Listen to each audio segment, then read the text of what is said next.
আসসালামু আলাইকুম। আজকে কোনো গল্প নয়, একটা বাস্তব ঘটনা নিয়ে হাজির হলাম আপনাদের সামনে। যিনি আমাদের এই ঘটনাটা পাঠিয়েছেন, ওনার নাম মোহাম্মদ তামিম। ওনার বাসা কুমিল্লার কোনো এক গ্রামে। আজ থেকে ৬-৭ বছর আগের ঘটনা।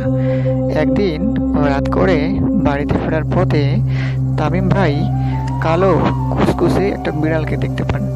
বিড়ালটা অনেক আহত হয়ে পড়েছিলেন রাস্তায়। বিড়ালটিকে দেখে তামিম ভাইয়ের বেশ মায়া হন। তিনি সেই বিড়ালটিকে সাথে করে তার বাড়িতে নিয়ে আসেন। এরপর সেই বিড়ালটির অনেক যত্ন নেন, বিড়ালটিকে খাবার খেতে দেন। এভাবে ২-৩ দিন চলে যাওয়ার পর তামিম ভাই একদিন কাজের জন্য ২-৩ দিনের জন্য বাইরে চলে যান। ২-৩ দিন পর তামিম ভাই যখন আবার বাড়িতে ফিরে আসে, তখন সে ওই বিড়ালটিকে আর দেখতে পান না। বাড়িতে বিড়ালটিকে না দেখতে পেরে তামিম ভাই তার মা বাবাকে জিজ্ঞেস করায় ওনারা বলেন, তুই যেদিন বাড়ি থেকে গিয়েছিলি ওই বিড়ালটিও তোর সঙ্গে চলে গিয়েছিল। মা বাবার মুখে কথাটা শুনে তামিম ভাই আর কিছু বলেন না। এই ঘটনার ঠিক ৩ থেকে ৪ দিন পর এক রাতের বেলা তামিম ভাই হঠাৎ করে খুব সুন্দর একটা সুঘ্রাণ পান। সুঘ্রাণটা পাবার পর তামিম ভাই এইটাও খেয়াল করেন তার রুমের মধ্যে কারো উপস্থিতি আছে। কারো উপস্থিতি টের পেয়ে তামিম ভাই তার রুমের লাইটটা জ্বালিয়ে দেন। রুমের লাইটটা জ্বালাতেই তামিম ভাই দেখেন খুব সুন্দর একটা মেয়ে তার রুমে দাঁড়িয়ে আছে। এত সুন্দর একটা মেয়েকে দেখে তামিম ভাই বলেন, কে আপনি? আমার রুমে আসলেন কিভাবে? তামিমের কথায় সেই সুন্দরী মেয়েটা বলেন, আপনি আমাকে দেখে ভয় পাবেন না, আমার নাম রাবেয়া। আমি মানুষ না, আমি জিন জাতির কেউ। আপনি আমাকে মৃত্যুর হাত থেকে বাঁচিয়েছেন, সেজন্য আপনার কাছে আসলাম আপনাকে ধন্যবাদ দেওয়ার জন্য। সেই সুন্দরী মেয়েটার মুখে কথাটা শুনে তামিম ভাই জিজ্ঞেস করেন, আমি আপনাকে কখন মৃত্যুর হাত থেকে বাঁচাইলাম? তখন সেই মেয়েটা বলেন, আজ থেকে ৪-৫ দিন আগে আপনি বিড়াল ভেবে যেইটাকে বাড়িতে নিয়ে আসছেন, সেইটা আসলে কোনো বিড়াল ছিল না, সেইটা ছিলাম আমি। আমাকে আমাদের জাতির ২টো হিন্দু জিন খারাপ প্রস্তাব দেন। আমি ওদের প্রস্তাবে রাজি না হওয়ায়, ওদের বকা দেয়ায় ওরা আমার উপর আক্রমণ করে। আপনি যদি সেদিন ওই পথ দিয়ে না আসতেন তাহলে ওরা আমাকে মেরে ফেলতো। আপনি আমার জীবন বাঁচিয়েছেন, এই জন্য আপনাকে ধন্যবাদ দিতে আসলাম। এই বলে সেই পরীটা সে রাতের মতো চলে যায়। এর ঠিক কিছুদিন পর সেই পরী ঘুমের মধ্যে তামিমকে তার রাজ্যে নিয়ে যান।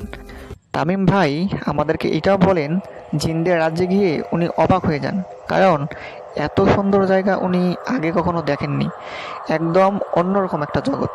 তামিমকে জিন রাজ্যে নিয়ে যাওয়ার পর ওই পরীটা তার বাবার সঙ্গে পরিচয় করায় দেন। এমনকি তামিমের সামনে ওই হিন্দু ২টা জিনকে, যারা পরীর উপর আক্রমণ করছিল, তাকে ধরে নিয়ে আসেন। সেই জিন দুটোকে ধরে নিয়ে আসার পর ওরা বলে পরীকে তারা পছন্দ করে, তাই প্রস্তাব দিছে। কিন্তু পরী তাদের বকা দেওয়ায় তারা রেগে পরীর উপর আক্রমণ করে। সেই জিন দুটো এটাও বলেন, এই ছেলেটা সেদিন যদি না আসতো তাহলে আমরা পরীকে মেরেই ফেলতাম। ছেলেটা আসায় আমরা সেখান থেকে পালিয়ে আসি। জিন দুটোর কথা শুনে পরীর বাবা, উনি ছিলেন জিনদের সর্দার, উনি খুব রেগে যান।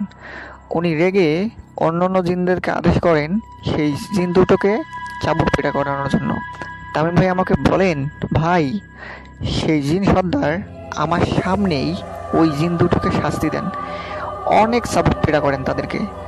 এরপর সেই পরী তামিম ভাইকে তাদের রাজ্যটা ঘুরে দেখান। অনেক সুন্দর সুন্দর জায়গায় তামিম ভাইকে নিয়ে ঘোরেন সেই পরী। ঘোরানোর ঠিক ২ দিন পর তামিম ভাইকে সেই পরী আবারও বাড়িতে রেখে যান। বাড়িতে রেখে যাওয়ায় তামিম ভাইয়ের মা বাবা তামিম ভাইকে জিজ্ঞেস করেন, এই ২ দিন তুই কোথায় ছিলি? তখন তামিম ভাই তাদের মিথ্যা বলেন। তামিম ভাই বলেন, আমি বন্ধুদের বাড়িতে ছিলাম। তো এইটা শুনে তামিম ভাইয়ের মা বাবা কিছু বলেন না, কারণ এর আগেও তামিম ভাই অনেকবার তার বন্ধুদের বাড়িতে গিয়ে থেকেছেন। তো এরকমভাবে চলতে থাকে দিন। মাঝে মধ্যে সেই পরীটা তামিম ভাইয়ের কাছে আসতো, কথা বলতো, এমনকি তার রাজ্যেও বেশ কয়েকবার নিয়ে গিয়েছিলেন। এভাবে চলতে চলতে তামিম ভাই ও সেই পরীটার মধ্যে একটা ভালোবাসা সৃষ্টি হয়। দুজনে একে অপরকে ভালোবেসে ফেলে। তো এভাবে কিছুদিন চলার পর একদিন পরী তামিম ভাইকে আবার তার রাজ্যে নিয়ে যান। তো সেদিন পরী তার বাবাকে বলেন তামিম ভাই ও পরী একে অপরকে ভালোবাসেন। তো এই কথাটা শোনার পর উনি তো জিনদের সর্দার, তাই না? উনি তো কোনোভাবেই রাজি হবেন না। ভাবনা মতন সেইটাই হয়। সেই জিন সর্দার তামিম ভাইকে বলেন, তোমরা তো মানুষ জাতি আর আমরা হলাম জিন জাতি, জিন জাতির সঙ্গে মানুষদের কিভাবে বিয়ে হবে? এই বলে পরীর বাবা কিছুদিনের মধ্যেই এই তামিম ভাইয়ের সামনেই পরীকে অন্য কোথাও বিয়ে দিয়ে দেন, অন্য একটা জিনের সঙ্গে বিয়ে দিয়ে দেন। এরপর ঘুমের মধ্যেই সেই জিনেরাই তামিম ভাইকে আবার বাড়িতে রেখে আসেন।